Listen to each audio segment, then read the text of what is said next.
नमस्कार, मैं डॉक्टर अजीत भारती आज फिर आपके लिए CBSE board class 10 Hindi course से क्षितिज काव्यखंड के अंतर्गत पाठ उत्साह लेकर आए हैं, जिसके कवि हैं सूर्यकांत त्रिपाठी निराले जी।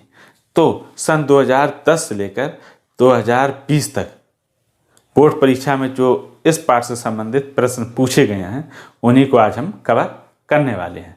ठीक, तो इन प्रश्नों को आप देखकर सुनकर ये अनुमान कर लेंगे कि आपको अगर उनके प्रश्न के उत्तर आते हैं तो समझ लीजिए आपकी तैयारी अच्छी है इस पाठ से संबंधित, और अगर नहीं आते हैं तो आपको उसकी तैयारी करने की आवश्यकता पड़ेगी। इन प्रश्नों के आधार पर आप ये अनुमान लगा लेंगे कि बोर्ड परीक्षा में प्रश्न कैसे पूछे जाते हैं और उनके उत्तर हमें किस प्रकार से लिखने होते हैं। अगर आपकी बहुत अच्छी तैयारी हुई और बताए गए जो बोर्ड में प्रश्न आए हैं और अगर उत्तर उनके इसी के अनुसार लिखते हैं तो आपको निश्चित तौर में पूरे अंक मिलेंगे। तो चलो फिर शुरू करते हैं।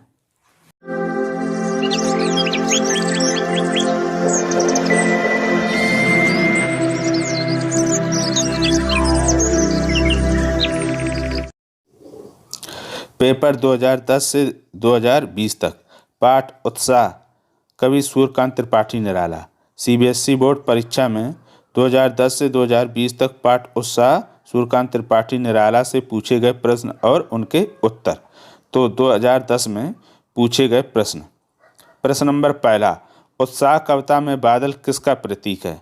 उत्तर, उत्साह कविता में बादल चेतना, जागृत और क्रांति का प्रतीक है। कवि बादलों से गरजने के लिए इसलिए कहता है क्योंकि गर्जना से लोगों में उत्साह और क्रांति का संचार होता है, जो बादलों के बरसने से संभव नहीं है।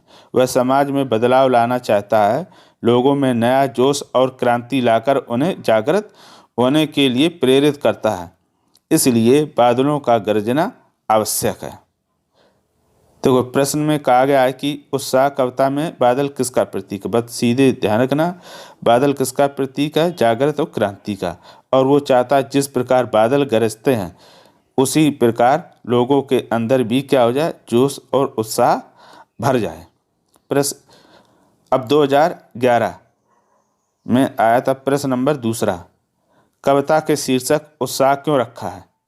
उत्तर, कवि ने कविता का शीर्षक उत्साह इसलिए रखा है क्योंकि यह एक आवाहन गीत है। आवाहन गीत उत्साह का प्रतीक है। जहां एक ओर बादलों की गर्जना लोगों में उत्साह और क्रांति का संचार करती है, वहीं दूसरी ओर व्याकुल गर्मी से परेशान और प्यासे लोगों की इच्छा को पूरा करते हैं।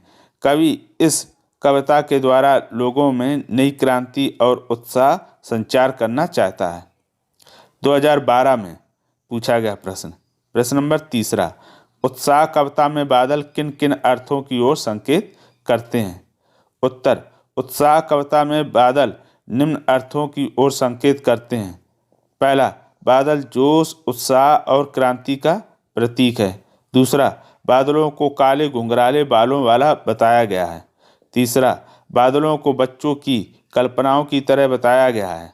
चौथा, उन्हें एक नए कवि के समान बताया गया है। पांचवा, बादलों को संसार को नया जीवन देने वाला कहा गया है। प्रश्न नंबर चौथा, उत्साह कविता में कौन विकल और उन्मत्त थे और क्यों? उत्तर, उत्साह कविता में विश्व के सभी लोग विकल और उन्मत्त थे। विकल का अर्थ है व्याकुल और उन्मत्त का अर्थ होता है बिना मन के। ठीक, क्योंकि गर्मी के कारण धरतीवासी परेशान, बेचैन और व्याकुल थे। बारिश न होने के कारण पूरी पृथ्वी तप रही थी। लोगों का जीना कठिन हो रहा था। 2013 में पूछा गया प्रश्न नंबर 5, कवि निराला बादल से बरसने के स्थान पर गरजने के लिए क्यों कहते हैं? उत्तर, बादल का बरसना शांत का प्रतीक है और गरजना क्रांति का प्रतीक है। कवि लोगों में गर्जना के माध्यम से जोश, पौरुष और उत्साह भरना चाहता है। वे गर्जना से क्रांति और उत्साह का संदेश सभी तक भेजना चाहते हैं, इसलिए वह बादलों से बरसने के स्थान पर गरजने के लिए कहता है। 2014 में पूछा गया प्रश्न 6, उत्साह कविता में नवजीवन वाले किसको कहा गया है और क्यों? उत्तर, उत्साह कविता में नवजीवन वाले बादलों को कहा गया है क्योंकि जब सभी लोग गर्मी से बेचैन और व्याकुल थे तब बादल किसी अनंत दिशा से आकर बरसते हैं। बादल बरसकर लोगों को गर्मी से राहत दिलाते हैं, अर्थात वे सभी के जीवन में आनंद का संचार करते हैं। जीवन प्रसन्नता से भर जाता है, इसलिए कवि बादलों को नवजीवन वाले कहते हैं। 2015 में पूछा गया प्रश्न 7, उत्साह कविता किस प्रकार की रचना है? उत्तर, उत्साह कविता एक प्रकार का आह्वान गीत है। कवि बादलों को आह्वान करता है कि आप गरज कर जन समुदाय में क्रांति और उत्साह का संचार करें। आप लोगों को गर्मी के तप से मुक्त करके उनमें नया जीवन भर दें, उन्हें शीतलता प्रदान कर उनके कष्टों को दूर करें। फिर 2016 और 17-18 इन 3 वर्षों में उत्साह कविता से कोई प्रश्न नहीं पूछे गए थे। फिर आता है 2019, तो 2019 में यह प्रश्न पूछा गया था। प्रश्न नंबर 11, उत्साह कविता में कवि बादल को गरजने के लिए क्यों कहता है? बादल से कवि की अन्य अपेक्षाएं क्या हैं?